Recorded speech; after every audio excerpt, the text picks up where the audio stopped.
I have not been okay the last few weeks.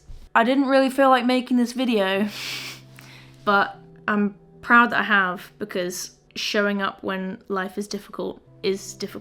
So, well done me. I've been dealing with a few health issues which have impacted training. They have impacted my mental health. And I think I'm just coming out the other side of it now. So in this video, I'm gonna take you through it all, talk about what I've been experiencing, what I'm doing to hopefully get myself back on the path to where I need to be. And this is something that affects a lot of runners. So hopefully, if it's something that has affected you or may affect you in the future, hearing about my experience could be helpful. Let's get into it. Spoiler alert, there is a happy ending to this, but at the start of this video, I was in a dark place, so I'm a little bit sad, but hang tight, because towards the end of the video, we find solutions and I am a lot happier. So just wanted to let you know that it's not entirely depressing.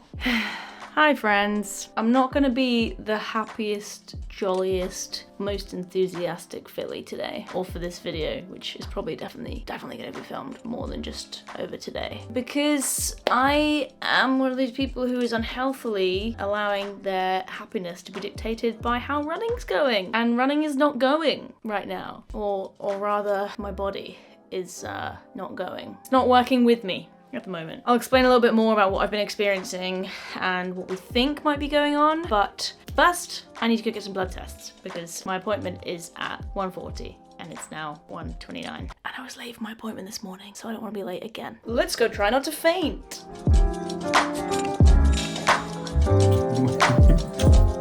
What is this?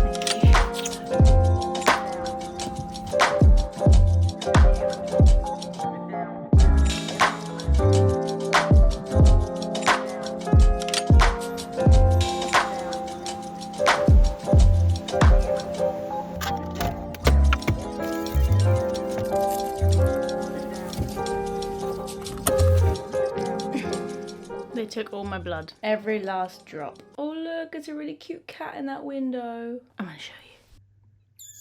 So what's going on then? Well, if I knew that, well, I would know what's going on. I would know what to do. 2 weeks ago today, my data that I get from my Oura Ring, not sponsored, the data was looking a little bit off, in the sense that my resting heart rate overnight was significantly higher. My HRV was significantly different. For me, mine goes up, which is weird. Heart rate variability. People say the closer to 100 it is, the better, but actually it's more about like it being in the consistent range of what's normal for you. So for me, typical good HRV is like 90 to 100, and mine tends to skyrocket if I'm like fighting something off, or if I go to altitude, for example, it'll go to like the 160s, which is also not good. My temperature was up a little bit, which was in line with the latter stage of my cycle, but yeah, data effectively a little bit off. Tuesday, so 2 weeks ago tomorrow, I did a session on the treadmill because it was really icy outside, and I took my lactate monitor, which is a new bit of kit I've got, to measure my lactates. I was running at my usual threshold pace for those types of reps, mile reps on the treadmill, and I just felt like I was going all out at like 45-minute miling, and that was like slower than threshold. I wanted to ease into like 5:40, 5:35, and I just couldn't get there. I ended up having to slow down to sort of 5:55-minute miling, which was a bit of a red flag. That effectively has carried on ever since then. So something's not right. Prior to that, I'd been feeling really good in training, as you will have seen in my more recent videos. This is the best I feel I've ever come off a marathon block. Coming back into mileage, increasing volume, feeling pretty good in sessions, feeling pretty fit, firing on all the cylinders. And this has kind of come a bit out of the blue. After that, I just ran easy until Sunday. My data was kind of getting progressively worse every day. You know, my resting heart rate overnight was sort of 44, 45, and the lowest I've ever seen my resting heart rate is 34. But typical for me is kind of 38, so that's a significant jump of, you know, maths. More than 10%, way more than 10%, like 15%. Ran easy, tried to be smart the rest of that week, and then on Sunday decided to try again, and added a little bit of pace pickup into my long run, but I just couldn't pick up the pace like I normally would be able to. I don't know, you can put it down to loads of different things and think, oh, maybe it's this, maybe it's that, but I know myself so well now and I know my body so well that I just knew that something wasn't right. I did order some blood tests. However, we were in London for the week, so those didn't arrive, so I wasn't able to get those to try and get the ball rolling on kind of like looking into whether there's something in my bloods that we can kind of address. So tried to recover kind of the whole week again and take it easy, and by Saturday, so just a couple of days ago, my date had started to improve, which again is in line with my cycle. I started my period and my temperature will tend to come down. My heart rate is sometimes a little bit elevated before my period, but not to this extent. So I thought, okay, maybe it's just a bit of an extreme month, like my cycle symptoms were a bit more extreme. Did a session on Saturday. It went okay. I really enjoyed it because I'd missed running fast, but then I couldn't finish my cool down. Like I couldn't run 3 miles. I had to cap it because I felt really weak. So I was like, okay, maybe I'm not as recovered as I thought I was. Sunday, went out and just thought, okay, we'll try and do a long run, see how I feel, you know, hoping for a bit of an improvement, giving myself some time to recover. I felt like I was doing a cool down from a really hard marathon session the whole time. So really I should have just capped it, but I still find it really hard to kind of battle with wanting to hit some sort of mileage, which is really silly because when you're sick or your body's not okay, that's pointless. You can't build fitness on that. So I went to the doctors this morning to ask to get some bloods done. I'm really hoping that those bloods that I've just had drawn come back with low iron levels, because that's the obvious answer to this. I've had 7 periods since starting my natural cycle again this summer, and there's a pretty direct link between, you know, athletes who menstruate and having low iron levels or sometimes low B12 levels. If it doesn't come back with that, then it's kind of more frustrating because we don't have answers. Maybe I am catastrophizing a little bit. It's been 2 weeks, but it's been the first 2 weeks in like 3 years that I've not been able to train properly. I have been anemic in the past. When I was at university in the UK 8 or so years ago, I had some blood tests that came back and my ferritin was like 6, and I think it's meant to be like 20 to 200. So yeah, and I felt pretty tired, pretty wiped out then. Gotta sit tight. I'll take you with me this week as we try and figure it out, hopefully get some answers and some next steps, see where that puts us. You know, I'm gonna be racing a 10K next weekend. It's less than 2 weeks away. And I know that if I was supposed to be racing a 10K this weekend, it wouldn't be happening. But I can't think about that. The most important thing is getting healthy and, you know, being able to go for a run and feel good or feel myself, you know. Gotta think small before we can think big. Remember when I said I'd take you with me throughout the week? I didn't do that. It is now Tuesday, the following week, and listen, I'm not really in the mood to film when I'm not in the best place, and that is so on me, but I'm doing something about it now, and we are on the up. Fingers crossed. I got the results of those blood tests back and my predictions were correct. I am iron deficient. And I also got my measurements wrong initially. You're supposed to be between 50 and like 200 and something for your ferritin, not 20 and 200 and something. That is for athletes. We want to see a minimum of 50. In the general population, they'll probably be satisfied with you being at 20, but the general population, no offense, are not trying to run 100 miles a week and qualify for the Olympics. Yeah. So those results came back and yeah, pretty predictable, I guess. 7 months of having my natural cycle back, 7 months of having a bleed once a month. I've been losing that iron, which you need to recover and to have energy and to be able to do what we're trying to do.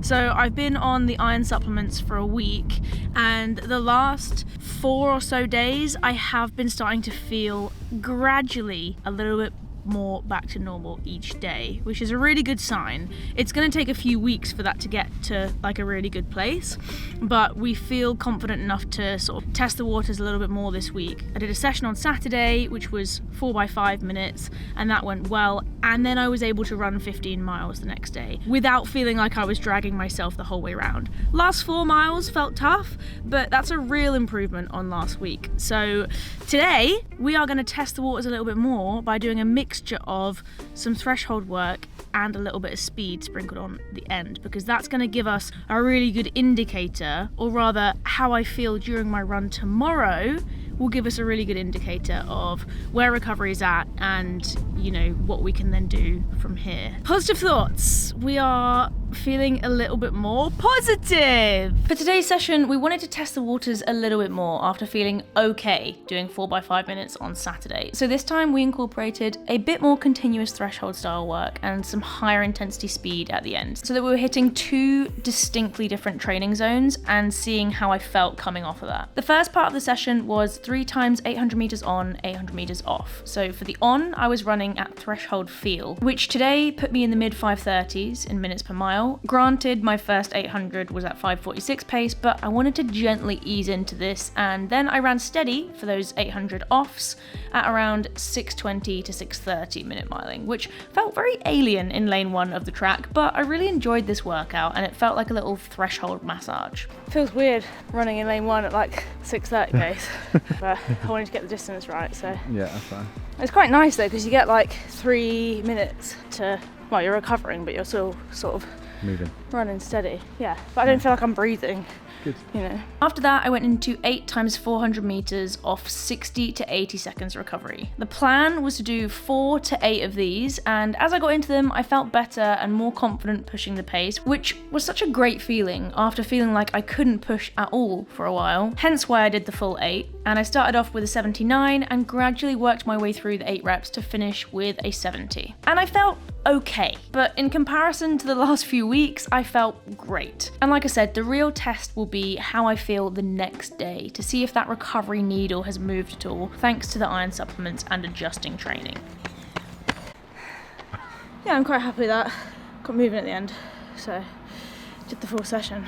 Now I just have to hope that tomorrow I feel okay. You know, feel like you normally would the day after a session rather than feeling like I just raced a marathon. I've got a good feeling because like I felt actually strong and able to push it towards the end, like I wasn't scared. So yeah, I mean, it's just fun to be back on the track and running. That's the main thing.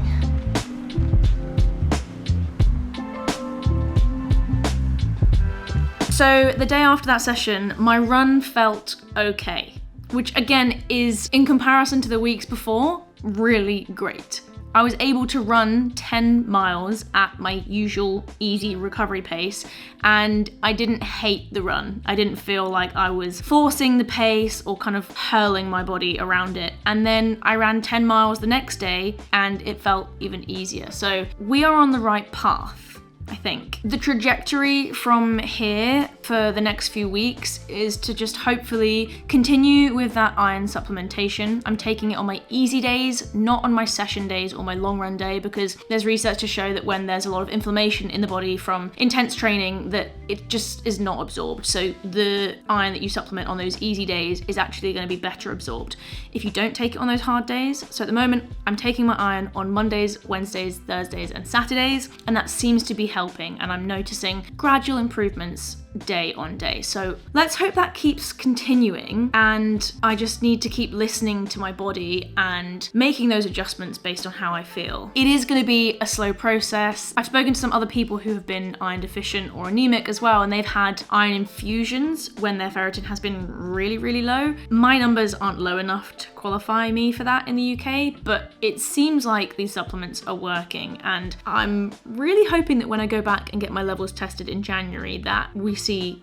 a better number on that sheet. A part of me is a little bit gutted that I couldn't do the Telford 10K. Seeing people's videos from the races and the results come out was a little bit hard because I was really looking forward to doing that race. It's one I've done before, and training until these hiccups and these last few weeks had been going really well. But I have to practice what I preach as a coach, and you know what I share on this channel is that you should listen to your body, and you can't just push through when your body is trying to tell you something and something's not right. I think the other thing that I feel like I have a responsibility to do with this channel and having an audience is to not sugarcoat what training looks like or what being a pro athlete is like. I can't just show the highs and not the lows or the struggles or the things that we have to deal with. You're gonna get health issues along the way. You're gonna be unlucky sometimes, and sometimes you're gonna get injured too. And I think if I didn't share those parts of my journey, it would be like saying they don't exist, which would be really unfair on you guys who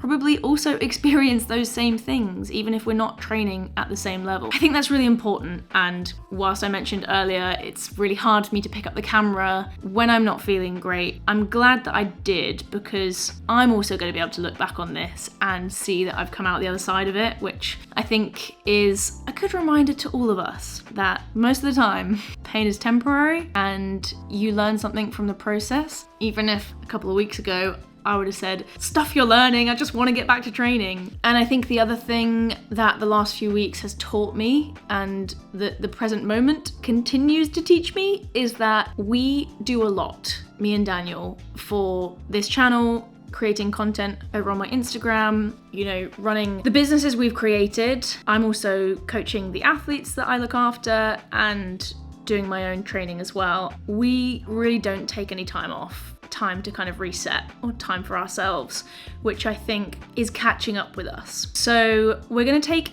a bit of a break in January, not for the whole month. We've not decided exactly on the timings yet, but we're probably going to take 2 weeks off from working, and that's going to involve probably doing a bit more work beforehand so that we can do that. But I think if we don't do that now, then we're not going to be our best selves after that, and that's not fair on us, and it's also not fair on you. We'll do our best to stick to the same sort of regularity of the content schedule, which has slipped the last few weeks for obvious reasons, and I hope you'll all understand that we need to look after ourselves. And I hope all of you are also doing that as well. Whether you celebrate over this festive season or not, this time of year can be very full on, and I think none of us want to arrive in January feeling less of ourselves because of it. So that's me telling you to look after yourself too, and also to love the grind.